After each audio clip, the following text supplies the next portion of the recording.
দর্শক বন্ধুরা, দেখি আমাদের এই মজার খেলায় ভাই কি বিজয়ী হতে পারবে? চেষ্টা করেছিল মন প্রাণ দিয়ে, কিন্তু সুন্দর করে বল ব্যাক করে ঝুড়িতে বাঁধানোর চেষ্টা করেন কাকা। দেখি মানে দেখি ভাই সুন্দর করে টার্গেট করে দেখা যাবে। দেখি বল ব্যাক করে ভাই কি পারবে ঝুড়িতে বাঁধাতে? দেখা যাবে, দেখা যাবে।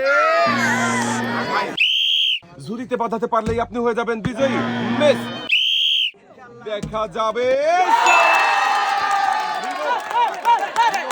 জিতে দেখেন কিরকম আনন্দ করছে। কাকার জন্য পুরস্কার হিসাবে রয়েছে 10 কেজি আটা, 2 কেজি মসুরের ডাল, সাথে রয়েছে আরো 3 লিটার সয়াবিন তেলের বোতল। কাকা সামনের দিকে চলে যাবেন।